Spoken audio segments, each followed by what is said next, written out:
అంబేద్కర్ కోనసీమ జిల్లా నుంచి మరి ఏదైతే అక్కడ ఉన్నటువంటి వైఎస్ఆర్ పార్టీ శ్రేణులు ముఖ్యంగా అందరు నాయకులు కూడా ముఖ్యంగా అంబటి రాంబాబు గారి కుటుంబాన్ని అదేవిధంగా జోగి రమేష్ గారి కుటుంబాన్ని కలిసి వారికి మద్దతుగా వారిని పరామర్శించడానికి ఇక్కడికి రావడం జరిగింది.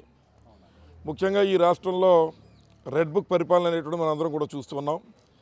ఏదైతే నారా చంద్రబాబు నాయుడు గారు ఈ రాష్ట్రంలో హిందువుల యొక్క మనోభావాలని దెబ్బతీస్తూ ఈరోజు కూడా తిరుపతి లడ్డు మీద ఒక యుద్ధం చేస్తూ తిరుపతి లడ్డూని సైతం అపవిత్రం చేస్తున్న తరుణంలో ఈ రాష్ట్ర ప్రజానీకం అంతా కూడా దేశంలో ఉన్న ప్రజలంతా కూడా ఇవాళ నారా చంద్రబాబు నాయుడు గారిని మరి తిట్టుకుంటూ ఉన్నారు. ఆయన్ని పదవి నుంచి రాజీనామా చేయాలని కూడా కోరుకుంటూ ఉన్నారు.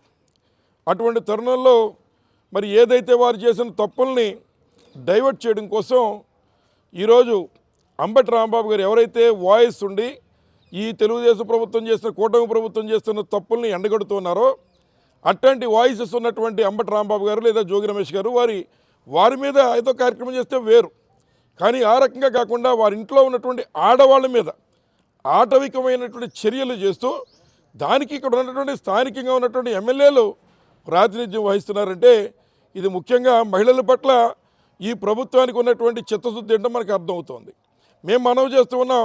ఈరోజు జగన్మోహన్ రెడ్డి గారు అంబటి రాంబాబు గారు మరి ఒక కనుసైగ చేస్తే ఈ తెలుగుదేశం పార్టీ కూటమి నాయకుల పరిస్థితి ఏంటని అడుగుతున్నా.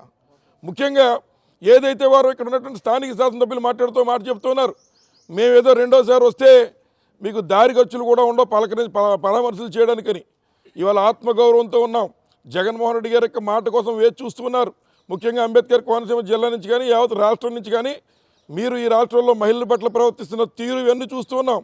ఆ రకమైన కనుసైగ చేస్తే మీకు ఇంటికి వెళ్ళడానికి దారి ఖర్చులు కూడా ఉండవు ఇక్కడ స్థానిక శాసనసభ్యులు అన్న విషయాన్ని ఈ సందర్భంగా మేము కూడా తెలియజేస్తున్నాం.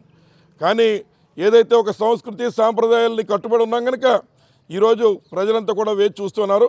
మీరు ఏ ప్రజల్లో నెగ్గారో ఆ ప్రజలనే మీరు కొట్టుకు తినే విధంగా ఇవాళ కూటమి ప్రభుత్వంలో ఈ నాయకులంతా కూడా తయారయ్యారు. రాబోయేటువంటి కాలంలో మీకు తగిన విధంగా బుద్ధి చెప్తారు.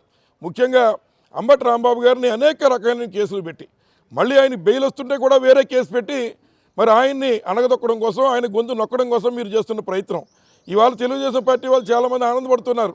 మరి ఏదైతే మరి ఒక పులిని లోపల పెట్టామని వారు అనుకుంటూ ఉన్నారు.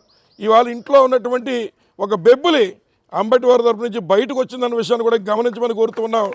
రేపు మీ కోసాలు కదిలిపోయేలా రేపు రాబోయేటువంటి ఎన్నికల్లో ప్రజలు మీకు బుద్ధి చెప్తారు, ఆ కుటుంబానికి అండగా నిలబడతారని చెప్పి ఈ సందర్భంగా తెలియజేస్తూ మీరు బీసీల పట్ల కానీ లేదా ఉన్నటువంటి అంబటి రాంబాబు గారి కుటుంబం పట్ల కానీ మీరు చేసే ప్రతి చర్యకి రేపు ప్రతి చర్య మరి ఓట్ల రూపంలో ప్రజలు కూడా చూపిస్తారని ఈ సందర్భంగా తెలియజేస్తూ యావత్ అంబేద్కర్ కోనసీమ జిల్లా నుంచి అందరూ కూడా వచ్చి కలవడం జరిగింది.